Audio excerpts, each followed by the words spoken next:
Assalamualaikum warahmatullahi wabarakatuh, Ibu.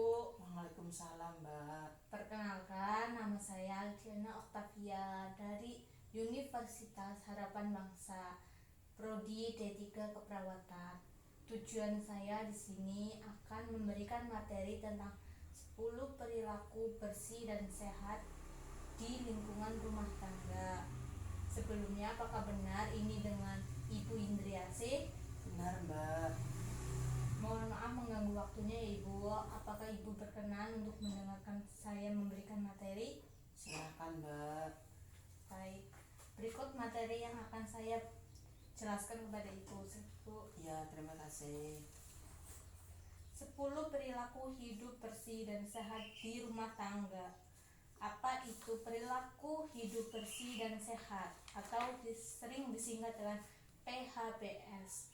PHBS adalah semua perilaku kesehatan yang dilakukan atas kesadaran sehingga anggota keluarga atau keluarga dapat menolong dirinya sendiri di bidang kesehatan dan berperan aktif dalam kegiatan-kegiatan kesehatan di masyarakat.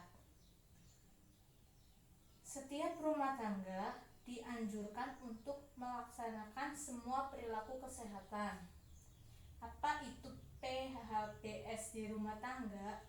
PHBS di rumah tangga adalah upaya untuk memberdayakan anggota rumah tangga agar tahu mampu melaksanakan perilaku hidup bersih dan sehat serta berperan aktif dalam gerakan kesehatan di masyarakat. PHBS di rumah tangga dilakukan untuk mencapai rumah tangga yang sehat. Rumah tangga sehat adalah rumah tangga yang melakukan 10 PHBS di rumah tangga, yaitu yang pertama, persalinan ditolong oleh kesehatan. Yang kedua, memberi bayi ASI eksklusif. Yang ketiga, menimbang bayi dan balita. Yang keempat, menggunakan air bersih. Yang kelima, mencuci tangan dengan air bersih dan sabun. Yang keenam, menggunakan jamban sehat. Yang ketujuh, memberantas jentik di rumah. Yang kedelapan, makan buah dan sayur setiap hari. Yang sembilan, melakukan aktivitas fisik setiap hari. Dan yang terakhir, tidak merokok di dalam rumah. Ada pula beberapa manfaat rumah tangga yang sehat. Yang pertama, bagi rumah tangga, setiap anggota keluarga menjadi sehat dan tidak mudah sakit. Yang kedua, anak tumbuh sehat dan cerdas. Yang ketiga, anggota keluarga giat bekerja. Yang keempat, pengeluaran biaya rumah tangga dapat ditujukan untuk memenuhi gizi keluarga, pendidikan, dan modal usaha. Ada pula bagi masyarakat manfaatnya. Yang pertama, masyarakat mampu mengupayakan lingkungan yang sehat. Yang kedua, masyarakat mampu mencegah dan menanggulangi masalah kesehatan. Yang ketiga, masyarakat memanfaatkan pelayanan kesehatan yang ada. Yang terakhir, masyarakat mampu mengembangkan upaya kesehatan bersumber masyarakat atau UKBN seperti posyandu dan ambulan desa dan yang lain-lain. Yang pertama, persalinan ditolong oleh tenaga kesehatan. Apa itu persalinan ditolong oleh tenaga kesehatan? Persalinan ditolong oleh tenaga kesehatan adalah persalinan yang ditolong oleh tenaga kesehatan seperti bidan, dokter, dan tenaga medis. Yang pertama, apa tanda-tanda persalinan? Ibu mengalami mulas-mulas yang timbulnya semakin sering dan semakin kuat. Yang kedua, rahim terasa kencang bila diraba, terutama pada saat mulas. Yang ketiga, keluar lendir bercampur darah dari jalan lahir. Yang keempat, keluar cairan ketuban yang berwarna jernih kekuningan dari jalan lahir.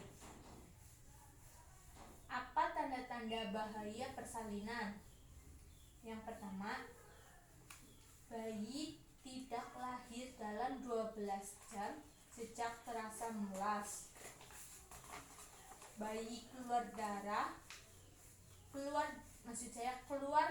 dari jalan lahir sebelum melahirkan. Yang ketiga, tali pusar atau tangan atau kaki bayi terlihat pada jalan lahir. Yang keempat, tidak kuat mengejar. Yang kelima, mengalami kejang-kejang. Selanjutnya, yang kedua, memberi bayi ASI eksklusif.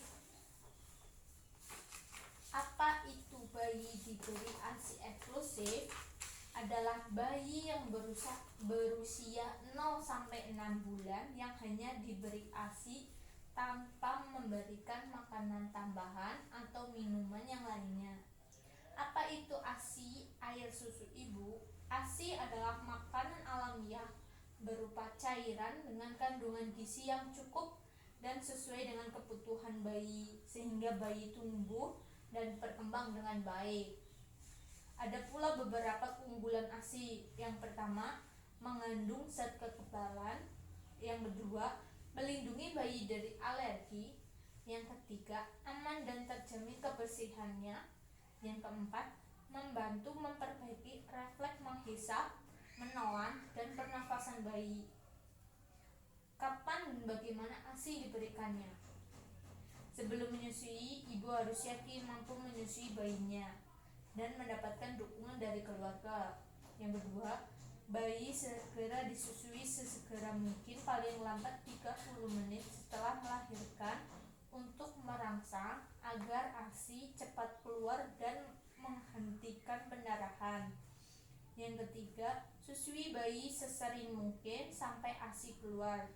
Setelah itu, berikan ASI sesuai kebutuhan bayi. Ada pula manfaat memberikannya ASI. Yang pertama, bagi seorang ibu, manfaat bagi seorang ibu memberikan ASI. Yang pertama, menjalin hubungan kasih sayang antara ibu dan anak. Yang kedua, mengurangi pendarahan setelah persalinan. Yang ketiga, mempercepat pemulihan kesehatan ibu. Yang keempat, menunda kehamilan berikutnya. Ada pula manfaat memberikan ASI bagi bayi. Yang pertama, bayi lebih sehat, lincah, dan tidak cengeng. Yang kedua, bayi tidak sering sakit. Ada pula manfaat memberikan ASI bagi keluarga. Yang pertama, praktis, tidak perlu mengeluarkan biaya. Yang kedua, tidak perlu waktu dan tenaga.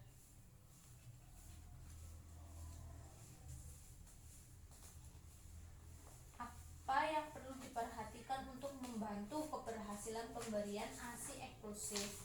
Yang pertama, dukungan suami, orang tua, ibu, atau ibu mertua dan keluarga lainnya sangat diperlukan agar upaya pemberian ASI eksklusif selama 6 bulan bisa berhasil. Bagaimana cara menyimpan ASI di rumah? ASI yang disimpan di rumah ditempatkan yang sejuk, maka akan bertahan 6-8 jam. Yang kedua, ASI yang disimpan di dalam termos berisi es batu akan tahan 24 jam. Yang tiga, ASI yang disimpan di lemari es akan tahan 3x24 jam. Yang keempat, ASI yang disimpan di freezer akan tahan selama 2 minggu. Selanjutnya saya akan membahas tentang menimbang bayi dan balita setiap bulan. Mengapa bayi dan balita perlu ditimbang setiap bulan? Supaya penimbangan bayi dan balita dapat untuk memantau pertumbuhannya setiap bulan. Kapan dan di mana penimbangan bayi dan balita dilakukan? Penimbangan bayi dan balita dilakukan di posyandu dan dilakukan mulai umur 1 bulan sampai 5 tahun. Bagaimana mengetahui pertumbuhan dan perkembangan balita? Setelah bayi dan balita ditimbang, catatan hasil penimbangan di buku KIA atau Kesehatan Ibu dan Anak atau Kartu Menuju Sehat atau KMS, maka akan berat badannya naik atau tidak naik.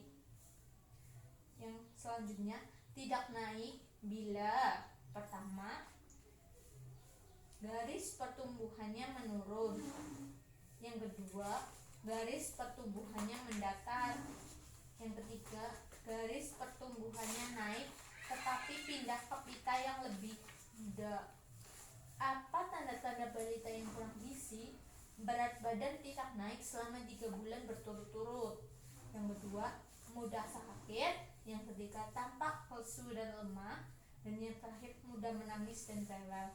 Ada pula macam-macam gizi buruk pada balita. Yang pertama, kwashiorkor. Yang kedua, maramus. Yang ketiga, maramus kwashiorkor. Tanda-tanda balita gizi buruk yang ditandai dengan kwashiorkor. 1. Cengeng atau rewel. Yang kedua, perut buncit, rambut kusam dan mudah dicabut. Yang terakhir, bercak kulit yang luas dan kehitaman.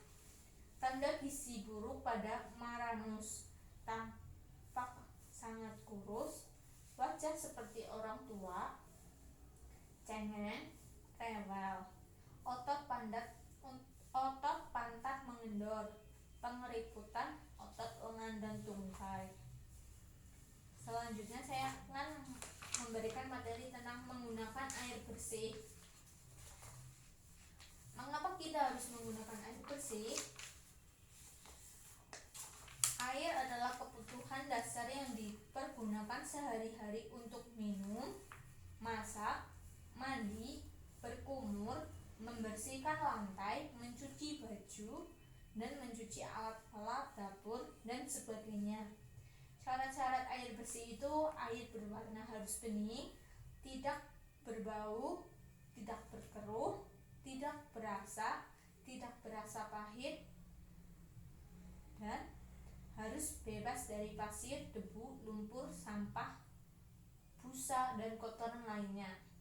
Manfaat menggunakan air bersih: yang pertama, terhindar dari gangguan penyakit seperti diare, kolera, disentri. Setiap anggota keluarga terpelihara kebersihan dirinya, di mana dapat memperoleh sumber air bersih. Yang pertama, mata air, air sumur, air ledeng, air hujan, dan air dalam kemasan. Mengapa air bersih harus dimasak mendidih bila ingin diminum? Meski terlihat bersih, air belum tentu bebas dari kuman penyakit. Oleh sebab itu, air bersih harus dimasak dengan suhu 100 derajat Celcius supaya kuman dan bakteri mati. Selanjutnya, mencuci tangan dengan air bersih dan sabun. Mengapa harus mencuci tangan dengan menggunakan air bersih dan sabun? Air yang tidak bersih dapat mengandung banyak kuman dan bakteri, sehingga dapat menyebabkan penyakit. Bila digunakan, kuman berpindah ke tangan pada saat makan. Sabun dapat membersihkan kotoran dan membunuh kuman. Selanjutnya, kapan saja harus mencuci tangan? Yang pertama, setiap kali tangan kita kotor, entah itu memegang uang, memegang handphone, memegang binatang, atau berkebun, dan lain-lain. Yang kedua, setelah buang air besar. Yang ketiga, setelah menceboki bayi atau anak. Yang keempat, sebelum makan dan menyuapi anak. Yang kelima, setelah atau sebelum memegang makanan. Yang terakhir, sebelum menyusui bayi. Itu sangat penting mencuci tangan. Yang terakhir, manfaat mencuci tangan. Yang pertama, membunuh kuman penyakit yang ada di tangan. Terus mencegah penyaluran penyakit seperti diare, disentri, tipes, cacingan, dan tangan menjadi bersih dan bebas dari kuman. Bagaimana cara mencuci tangan yang benar? Cuci tangan dengan air bersih yang mengalir dan memakai sabun. Bersihkan telapak tangan, pergelangan tangan, sela-sela jari tangan, dan punggung tangan. Setelah itu lap dengan menggunakan lap kering, tidak boleh menggunakan lap basah. Yang terakhir saya akan membahas materi tentang menggunakan jamban yang sehat. Apa itu jamban? Jamban adalah suatu ruangan yang mempunyai fasilitas pembuangan kotoran manusia yang terdiri atas tempat jongkok atau tempat duduk dengan leher angsa atau tanpa leher angsa. Apa saja jenis jamban yang digunakan? Yang pertama jamban cemplung, yang kedua jamban tangki, septic atau leher angsa. Bagaimana memilih jenis jamban? Jamban cemplung digunakan untuk daerah yang sulit air. Yang kedua, jamban tangki septic digunakan untuk yang pertama, daerah yang cukup air. Yang kedua, daerah yang padat penduduk karena dapat menggunakan multilateral. Dan yang terakhir, daerah pasang surut. Siapa saja yang diharapkan menggunakan jamban? Setiap anggota rumah tangga harus atau wajib menggunakan jamban untuk buang air besar maupun buang air kecil. Apa saja syarat jamban yang sehat? Tidak mencemari sumber air minum, tidak berbau, kotoran tidak dapat dijamah oleh serangga lain, tidak mencemari tanah sekitar, mudah dibersihi dan aman digunakan. Bagaimana cara memelihara jamban yang sehat? Lantai jamban hendaknya selalu bersih dan tidak ada genangan air. Di dalam jamban tidak ada kotoran yang terlihat, tidak ada serangga dan tikus yang berkeliaran. Selanjutnya saya akan membahas tentang memberantas jentik di rumah. Mengapa harus memberantas jentik di rumah? Agar rumah bebas dari jentik-jentik. Apa itu rumah bebas jentik? Rumah bebas jentik adalah rumah tangga yang setelah dilakukan pemeriksaan jentik-jentik secara berkala tidak terdapat jentik nyamuk. Siapa yang melakukan pemeriksaan jentik berkala? Anggota keluarga wajib, kader, juru pemantau jentik, tenaga pemeriksa jentik lainnya. Apa yang perlu dilakukan agar rumah bebas jentik? Yang pertama, lakukan pemberantasan sarang nyamuk dengan melakukan 3M+. Yang kedua, 3M+, artinya 3 cara plus yang digunakan untuk melakukan pemberantasan jentik, seperti menguras, menutup, dan mengubur. Apa manfaat rumah bebas jentik? Populasi nyamuk menjadi terkendali sehingga penularan penyakit dengan perantara nyamuk bisa dicegah atau dikurangi. Yang kedua, kemungkinan terhindar dari beberapa penyakit. Selanjutnya, saya akan membahas materi tentang makan sayur dan buah setiap hari. Siapa yang diharapkan makan buah dan sayur? Setiap anggota rumah tangga wajib mengonsumsi minimal 3 porsi buah dan 2 porsi sayur. Mengapa kita harus makan sayur dan buah? Karena mengandung vitamin dan mineral yang mengatur pertumbuhan dan perkembangan tubuh. Mengandung serat yang tinggi. Manfaat vitamin yang ada di sayur dan buah: vitamin A untuk kesehatan mata, vitamin D untuk kesehatan tulang, vitamin E untuk kesuburan dan awet muda, vitamin K untuk pembekuan darah, vitamin C untuk meningkatkan daya tahan tubuh, vitamin B untuk mencegah penyakit beri-beri, vitamin B12 meningkatkan nafsu makan. Manfaat makanan berserat yaitu mencegah diabetes, melancarkan buang air besar, menurunkan berat badan, dan membuat awet muda. Selanjutnya saya akan melanjutkan materi tentang melakukan aktivitas fisik setiap hari.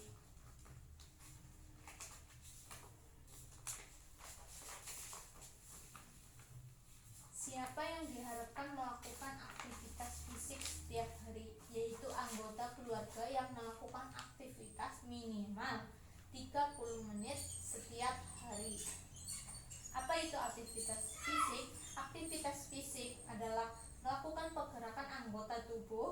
yang menyebabkan pengeluaran tenaga yang sangat penting bagi pemeliharaan kesehatan fisik, mental, dan mempertahankan kualitas hidup agar tetap sehat.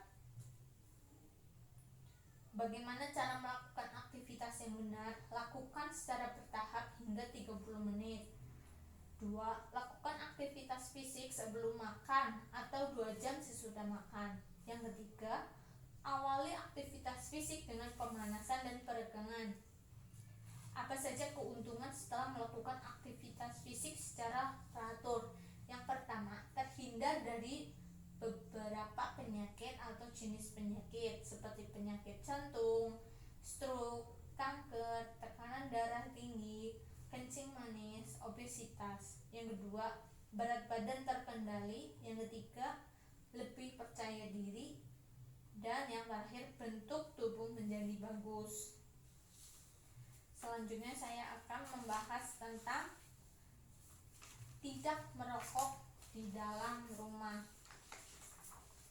Siapa yang diharapkan tidak merokok di dalam rumah? Setiap anggota keluarga tidak boleh merokok di dalam rumah, ya Ibu. Mengapa harus tidak merokok? Karena merokok dapat menyebabkan kanker paru-paru.